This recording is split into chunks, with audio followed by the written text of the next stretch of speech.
Inessa, I want to start with you. You decided to leave Russia months ago because you felt this tension escalating. Your parents are still there. Your friends are still there. How are you doing and how are they doing? Well, thank you for asking. It has been complicated, of course. So I hope for the best. That's what I can say. President Putin, we're hearing, could soon declare martial law. He is already cracking down on the media. This means that the borders could be closed. It could be more difficult to protest, illegal to protest. I know one of your friends, I believe, was arrested for protesting. Yes. What do you think? What do you think about all this? Well, what can I think? Well, it's awful. It's just awful. So I cannot fully believe this situation is happening. So we all in the country, I think, just missed this point when the things get so bad and so wrong. Mathias, you have both Ukrainian and Russian employees. You've got Ukrainian employees, I believe, who are still in the country and Russian employees who have left. How are you navigating all of this and the challenges that both of these employees are facing? Yeah, it's, of course, like a very tough situation. I think what we do in the first place is really try to support our team members with support and safety. Basically, some of these team members, since their currency got incredibly devalued, basically all their life savings is are basically gone. So we're working with them, of course, in ensuring that they still can get their salary, even though some of their financial institutions now are on the sanction list. So this is one part, of course, what we do for our Russian team members in helping them and providing them safety. And at the same time, of course, we're working both with the Ukrainians and Russians and helping them to relocate if they want that. Some of them can't. So especially the ones who are in Ukraine, they're basically sent back at the border and almost called to arms and told that they have to fight.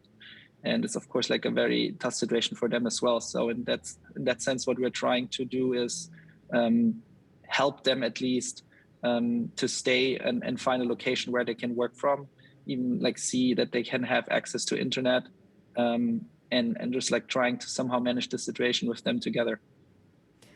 You're a young startup. I mean, are you saying that these employees, they're still working, they're still shipping code, doing their jobs in the middle of a war? Yeah, this is pretty much insane. It's about 30% of our engineering team is either Russian or Ukrainian, and you can imagine probably that the productivity is far more than 50%, even more impacted by that. And it doesn't even stop there.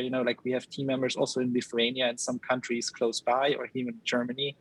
And pretty much everyone here in Europe is heavily impacted by this situation. And on the one side tries to support our team members who are literally in the midst of this, but also we as a leadership team, of course, provide them the space that they can show basically their support for them, and also we canceled meetings that they can go on protests, for example, here in Berlin. So this is at least the minimum what we as a company can do, is creating the space for them to show social engagement here.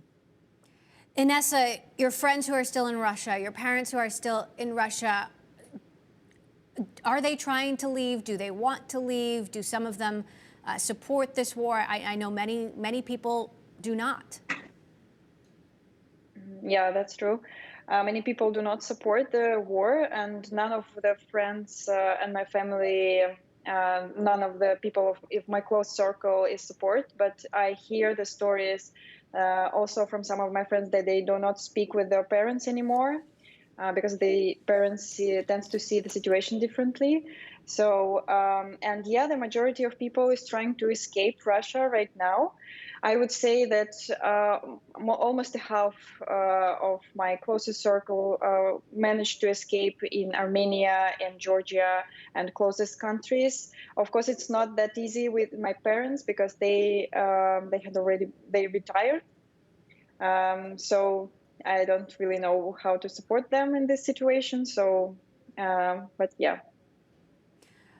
These sanctions are getting tougher every day, sanctions coming in from around the world. How is this impacting everyday Russians? Obviously, the target is wealthier Russians, but how is this impacting the people that you know who maybe had nothing to do with this?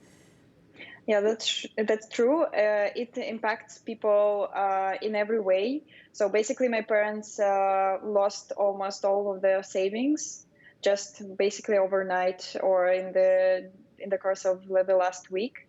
Same I can say with some of my friends. Also, a lot of them was receiving their salaries in Russian rubles.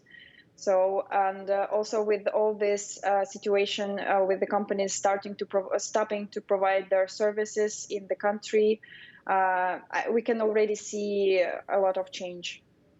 And I think it's going to be only more of them, unfortunately. Mathias, is there any way that you can describe ideologically how this is impacting your company, given how much of your team is Ukrainian or Russian, and how emotionally difficult this is?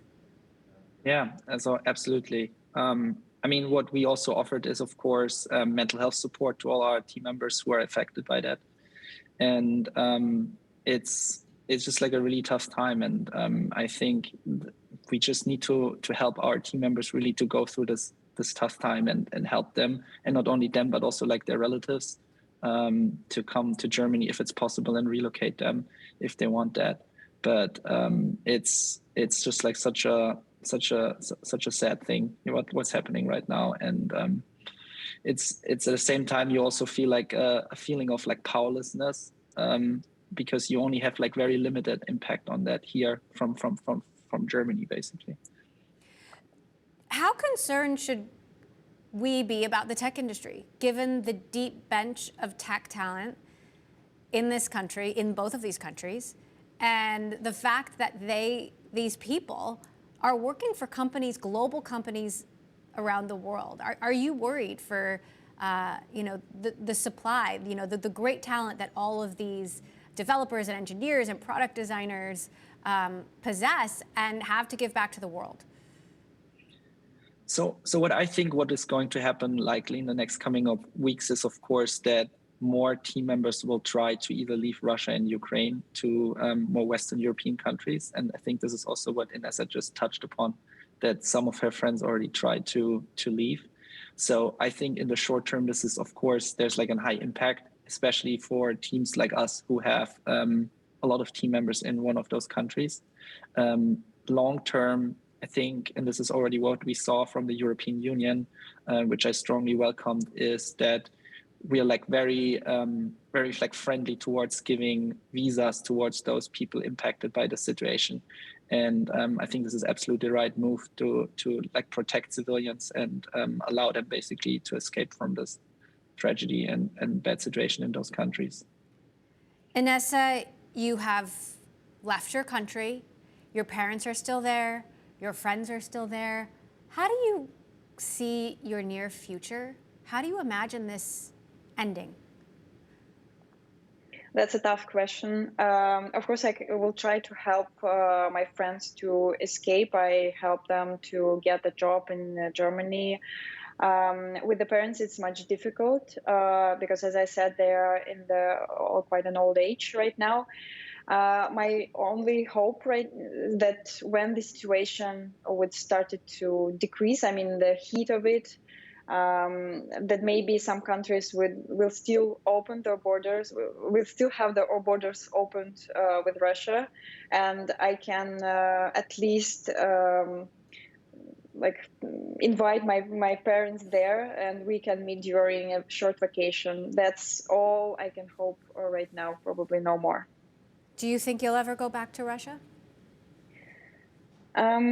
That's also a tough question. I don't think so. I wouldn't say like never, but unless this regime is in power, I would rather not to. I would go there only if I definitely have to do it. Like I have some family business to do, but personally, I'm afraid of my safety. If I would go there, I cannot be sure that I can get back to Germany.